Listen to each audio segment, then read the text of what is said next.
when I started my business 5 years ago, I really wanted to have that kind of like morning energy and wake up super early and get to work, get to feeling productive already like for the rest of the day. It just doesn't work. This is not me, and I felt quite miserable when I did that. But at the time, I didn't know the entrepreneurial world that much, so I was basically the only role models that I had.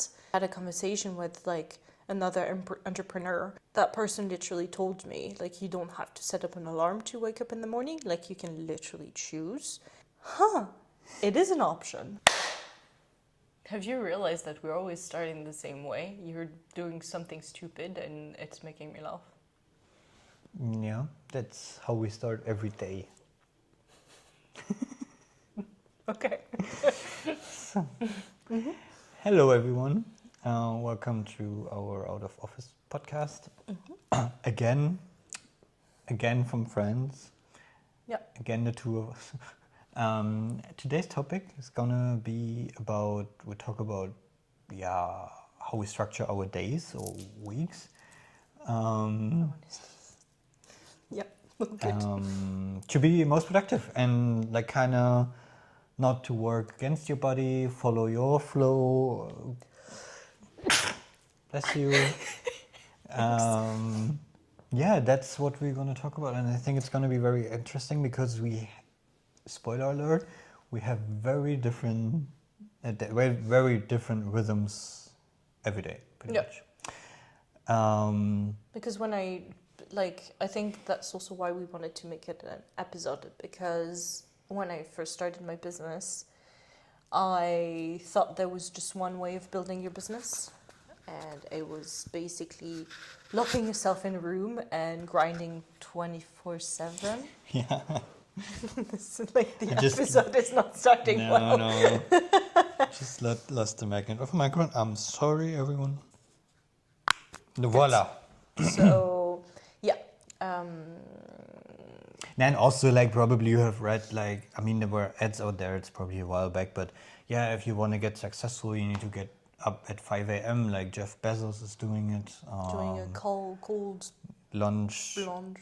And so many advices. And I mean, obviously, the earlier you get up and the later you go to bed, you have technically more hours of the day, but your energy level is going to fluctuate. But it's not even like, yes, you have more, like, yeah, it's like maybe one day you can sustain it, but then it's also having to do with the long run. No, you're paying the tribute. Yeah. Usually already by the end of the week. Or even earlier than this, but yeah. So I think it's most about, like, at least I guess for us or for me, it's to identify when I'm most productive, because I think in 2 hours in my most productive window, I can achieve more than pretty much the rest of the day, or if I force myself to work 4 or 5 hours in the afternoon, or so, like after lunch, for example. So I think it's very important to figure that out for oneself. Yeah. Do you want to tell us? No. Your schedule? Yeah. Chloe would consider me probably like an early bird. You would not? No. Like earlier bird than me. I get up at 8:15, 8:30. So something between 8 and 8:30 every day. I think it has to do with the fact that you're going to bed at the same time as me. Because Fair. Wanting to go to bed a bit earlier. Yeah, that's true. But I actually would like to go to bed to sleep, which is a very big difference, at around 11, and then I could probably get up between 7:30 and 8. So now it's rather midnight and between 8 and 8:30. Still 8 hours of sleep. Funny, when I talked about it to a friend about when I go to bed and when I get up, and then he was like, "So you're kind of enjoying 8 hours of sleep like every night he made it sound like a bonus or like something out of this world." And for me, it's just like, I mean, I need sleep. I mean, sleep is like determines like if you're gonna have a good day or a bad day. Yeah. So that's why this. Okay, so go to bed. Like, let's say I try to go to sleep at 11, get up at 8. It's even 9 hours when you think about it. Get up, drink water first, have a coffee, and then pretty much, like, let's say from 9 to 1 is my peak energy dope time window of a day. This is where I get most of my work done, where I have focus work. I try to not check Slack. I try to not have calls. Doesn't always work, obviously, but that's kind of the goal. So that's my focus block of today. And then usually what happens is then that I'm already, I can achieve a lot. And for example, in a week that's not super busy, I can technically call it a day after 1 p.m. because then it's lunch and it's my lunch low, where recently I try to do something more active, like either go to the gym then or grocery shopping or something more active. And then when going home, maybe work an hour or two, in the late afternoon. Or also take it to maybe not just do client work, but something more flexible, I don't know, maybe answering messages or a bit more loose thinking, I would say, rather than very focused work. And then one important thing is no coffee after 2 p.m. I have to be very strict, otherwise I'm not going to go to bed early or I'm not going to sleep well. I'm not feeling as rested in the morning. And actually, something I heard 2 years ago from a friend that we met, Milan, if you listen to it, cheers. We'll see. He, usually I started my day with a coffee, and he was like, yeah, I try to at least drink a half a liter of water. So first of all, the body doesn't crave coffee right after getting up. And it's just also better probably for your body if the first thing if you drink of the day is water instead of coffee. And I tried to do this recently as well. I'm trying to drink a half a liter of water before I have my first coffee, and I think so far it feels good. Let's see whether I stick to it. I think for me, well, I know, for me, it's quite different. When I started my business 5 years ago, I really wanted to have that kind of morning energy and wake up super early and get to work and that you feeling productive already for the rest of the day. And it just doesn't work. This is not me, and I felt quite miserable when I did that. But at the time, I didn't know the entrepreneurial world that much, so I was basically the only role models that I had. And I think I had a conversation with another entrepreneur, and that person literally told me, you don't have to set up an alarm to wake up in the morning, you can literally choose. And that opened my mind, and I was just it is an option. I was working pretty much like a normal employed person. I had the same schedule, and when she told me this, I was just okay, yeah, let me try it. And now I wouldn't say wake up late, but I definitely don't wake up early. No. It's just the morning is more my relaxed time and just me taking it super slow, because I need a little bit of time to be awake, to feel awake. And I think this is how I want to start. I know this is how I want to start my morning, because if I start right away, then I'm a lot more stressed. Then,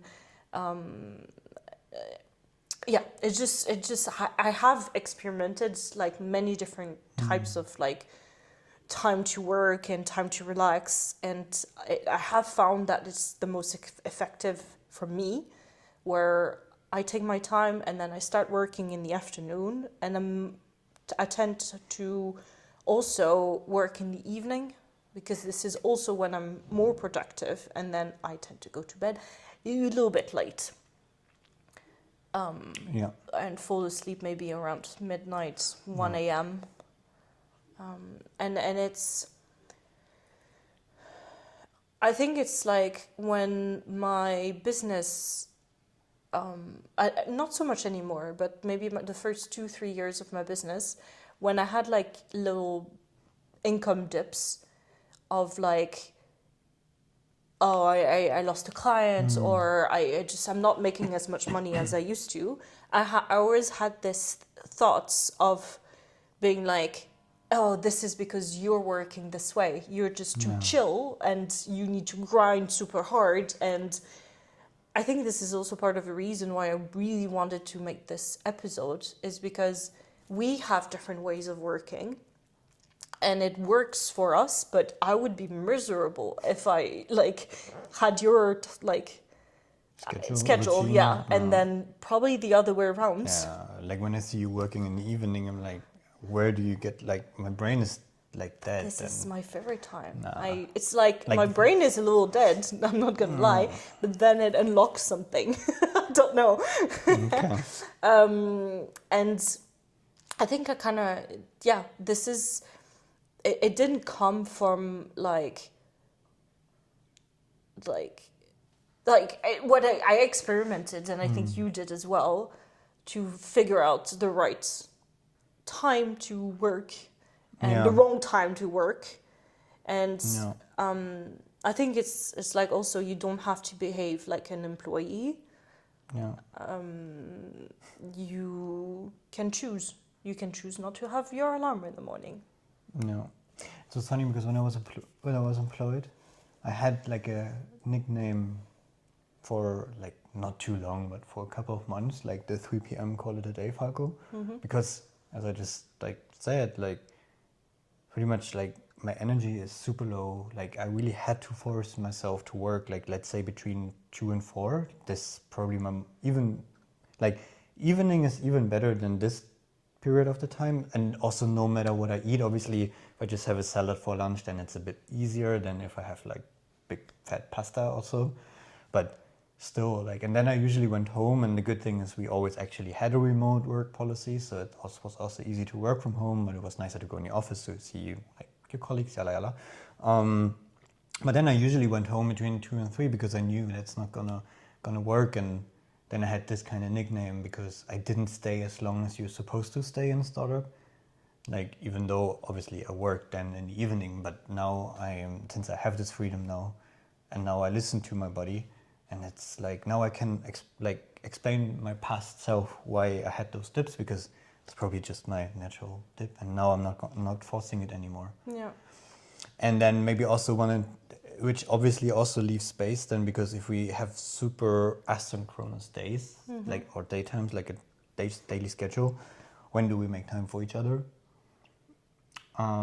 Which is usually like we kind of try to have lunch together and dinner, of course, but then sometimes like after lunch we go to the gym. We did this in Bulgaria. We're doing this now, and then I mean, I don't always work in the evening. Yeah, so that it's as well. also like we can, Yeah. like, it depends what your priorities are Yeah, in life exactly. / business. Yeah. And I think I also like I also and want we to also talk. free days, so days off. Yeah. And I think overall we also need our alone time, because otherwise we're always like together. So it's like we found our balance. But I also wanted to talk about the fact that, so we have access to each other's I almost said calendars, and we have different ways of working as well. You like to have blocks in your agenda. Time boxing. Time boxing. I hate this, for example. I don't know if we've ever had that conversation. Yeah, we did. Okay. For me, what works in terms of like my to-do list is like I have a list of tasks that I do every day. And within those, I have priorities. And I start with the most urgent one. Well, sometimes it actually depends on my energy. So if I have a lower energy kind of day, then I start with an easier task just to get myself going. And if I have more energy, then I tackle like a bigger task. And I like this flexibility within my schedule. So I don't start working on a certain hour, and I don't time box, like give myself an hour to finish something, which, you know, there's this like research that is saying like if you set like an hour to do something, then you're more likely to finish it before, rather than if you don't set your time, and then you're more likely to like maybe potentially go over. Yeah. Maybe. Maybe so, yeah. But I... Tasks expand to the time that you give them, Yeah. like that you allocate them. Yeah, the to, fancy so. way of repeating what I said. But but for no, but yeah. There's a principle to it. Yeah. But for me, it's more flexible in going with the flow, and I have found that this what works the best for me. And also on Mondays, I don't have any coachings. On Fridays, I don't have any coachings either. So I can ease in and out of my weekday a lot easier. Yeah, that's nice, because I think I started with time boxing because I kind of wanted to raise myself in a way, because, like, for example, when I was employed, like, I was not getting up and yay, like, I work for someone else's company now, and like I love what I'm doing. So I kind of needed to, like, it was kind of like I needed some motivation to start working.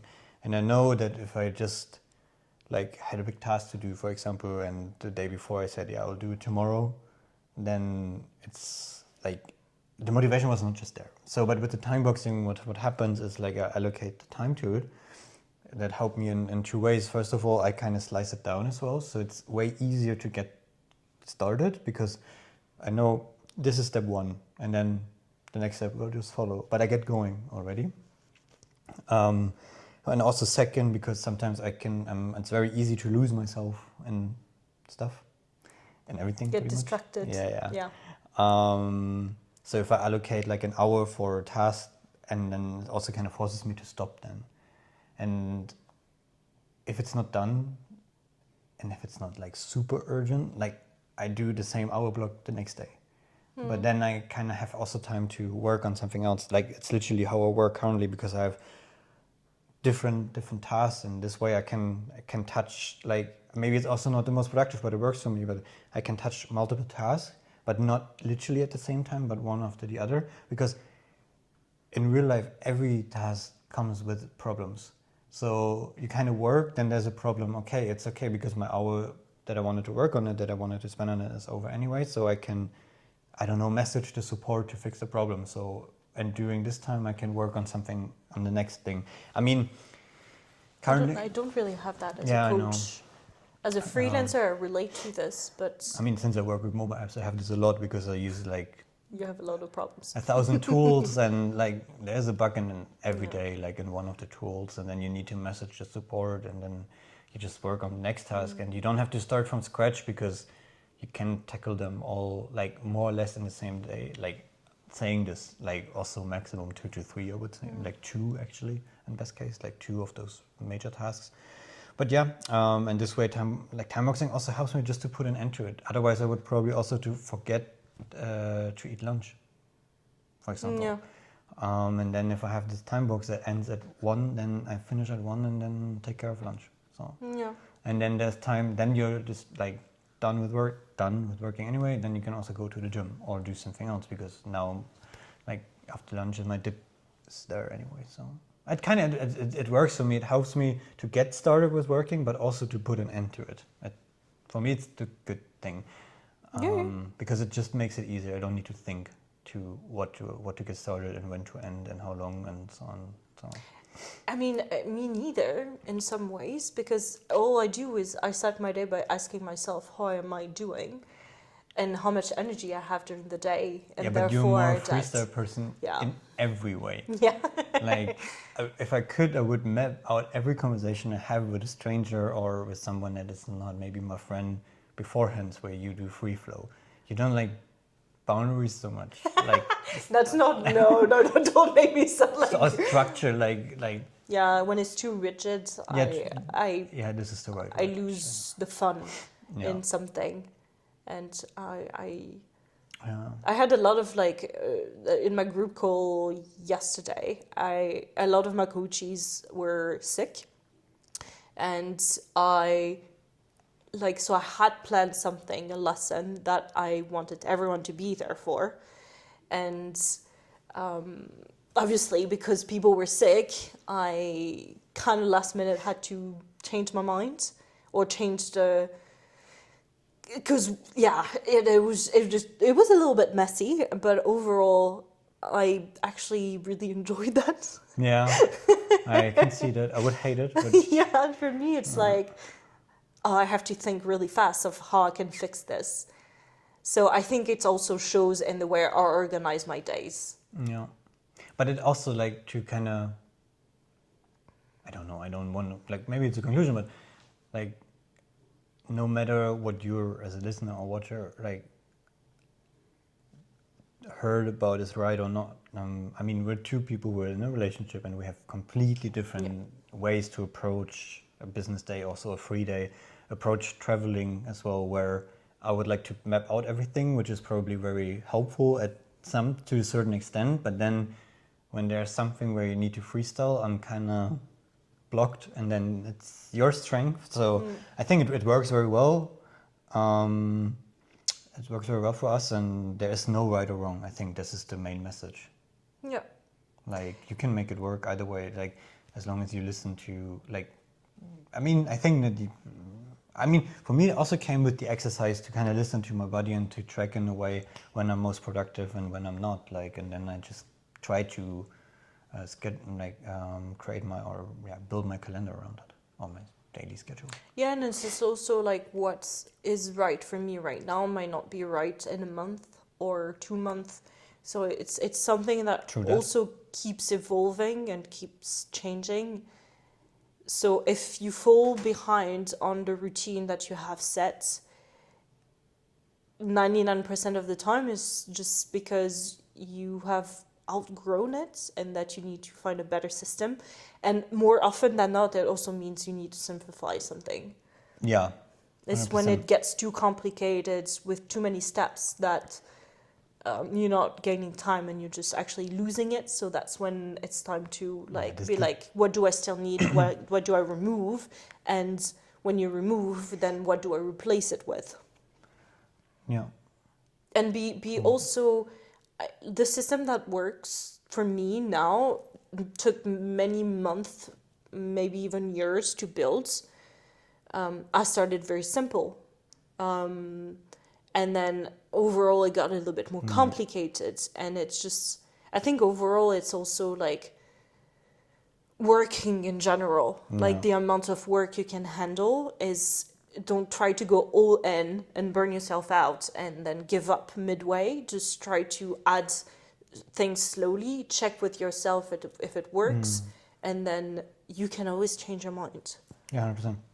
I mean, it's always important for whatever it's business goal, it's life, to check in after a certain period of time, maybe, for example, every 3 months to reassess if you're still on track, your goals, if your daily rhythm. I think for us it's a little bit easier because I do that every new destination we go to. Yeah, I did this in the past. Then I got a bit lazy with it, and now I feel the need to do that again. So yeah, starting in Lombok, I will do that as well. Yeah. Good. And I think that there's no right or wrong, and check in with yourself at a certain places, and don't overdo it. Because what you said, if it gets too complicated, I think the simplest example is just the to-do list that is too full. Because maybe one day you finished all your tasks, and then the other day you add tons of stuff more, and then you don't finish it anymore, and then you're kind of a bit maybe desperate, sad about it, and then and also not every day is the same. One thing that has really helped me with that, because I try to make my to-do list shorter, it doesn't work. I just always overestimate the amount of work that I can do. I have a buffer day, which is Friday, where I don't plan anything, and I always end up having stuff to do in the end. That really made it easier for me to not be frustrated by the end of the week of being I didn't get anything done. Yeah, yeah, I think for me the 3 days is still in my head. It's still a weekend. Like, Yeah. even though I I'm get that. self-employed, it should not matter really. Yeah, it's still kind of Yeah. weekends. I get that. Yeah. Okay. That was a good episode. Yep. I find, That was a good but it's not on me to judge. Yeah, I did great. No, well, yeah, I hope you take something with it. If you have questions or feedback, let us know. Yeah. We were happy that you listened or watched or both, and we gonna see you soon on the next episode. Bye.